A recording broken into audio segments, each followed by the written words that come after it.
They think they cannot apply to jobs they do not have experience in. They limit themselves to job roles that do not fulfill them. They base their value on what others have told them in the past. We know we have an insane amount of value to bring to employers. We know we can stand out from the crowd of candidates. We can present our skills in a way that no one else can. We believe in ourselves and the impact we can have on the employer's business. Getting a job with no experience can seem like an impossible task, but in this video, I want to tell you exactly how I beat 90 applicants for a job role with zero experience in the industry. At the beginning of last year, I got into property and I was invested heavily in researching, and I got to a point where I thought, you know what, let me try and go and get a job within the industry and actually get paid for learning instead of going out and doing courses and seminars, etc. So I went out and I tried to pursue a job as an estate agent, right? So what I did was I started Googling, researching, looking online for local estate agents to me. I didn't really want to travel, let's be honest. So I was trying to find local estate agents that I could approach. I eventually found one that was literally like a 5-minute drive from my house. It was a family-run estate agent. So I knew working in franchises in the past, so this isn't a franchise, it's just a family-run business, but working in franchises in the past where they're independent businesses, I really like that rather than a big corporate company. Robinson and Jackson's, for example, that wouldn't be the type of company that you could like just knock on a door and be like, I want a job kind of thing. So I sort of see this company and they'd actually put a job posting out. So the first thing I obviously did was I applied for the job on Indeed, I think it was up on. Applied for the job on Indeed, and I was very open and honest about my experience, that I come from sales, but I've never been in the property game. And I sort of highlighted all of the reasons for me wanting the job and also explained how my skill set would really help this business. And it definitely helped because they was an independent company, because I sort of showed, okay, I come in as an estate agent, but my skills within marketing, video editing, content creation will really help when it comes to selling more houses. And obviously my background is in sales on a corporate level. The next thing I did was I made a video like I am now, but this video was more tailored to the individual business. And I was explaining exactly who I was, how I could help them, and how I see our relationship progressing. So everything I kind of put in my cover letter and CV, I was just making it a lot more personal. I was putting it into a video, and I sort of went a little bit further, and I didn't just send them a video of me like this and just filming, with my phone like this. Like, I showed them who the fuck I was, right? So I made this video and then I edited it. It was a really nice, crisp video. It was like 1.5 minutes long, but it had a ton of information, and it was like boom, boom, boom, boom, like click, click, click, click, click, click, like very captivating, very like grabbed their attention, right? So it just showed them my skill set, and obviously it allowed them to get to know me very, very quickly.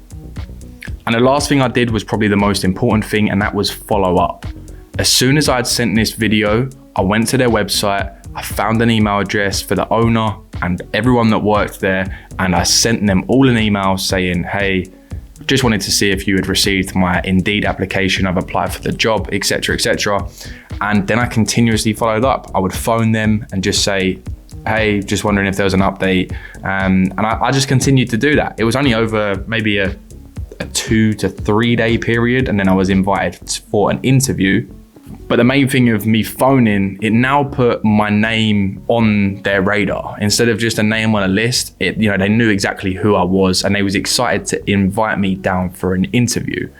Cut a long story short, I obviously ended up getting offered the job over the other applicants. And me being a person that's interested in that kind of thing, I sort of asked them, okay, so why was I chosen over these other people that have got backgrounds in estate agency?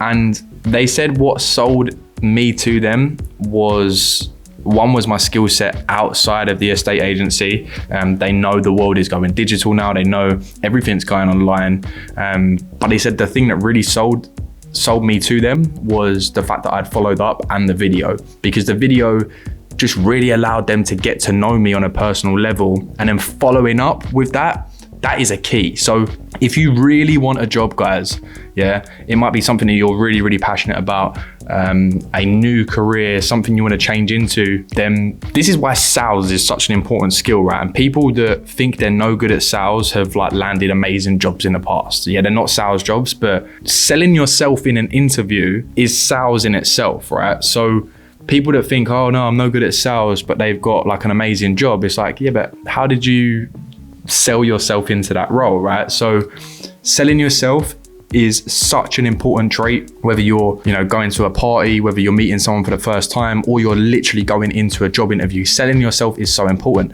But what my point is, making a video specifically for that company or that specific role shows the interest that you're in, because you know you're not going to make a video and spend all this time on it and do this and do that if you're not interested in the role. And it's going to make you stand out, because 9 times out of 10 the other people aren't going to have taken that extra step, that extra leap of making the video. So make the video and get it to them, and then follow up. And this is the thing, like, people will apply for jobs willy-nilly, but I think it comes back to like knowing what you want, because I think if you know what you want, then the directions and the steps to get there are so simple.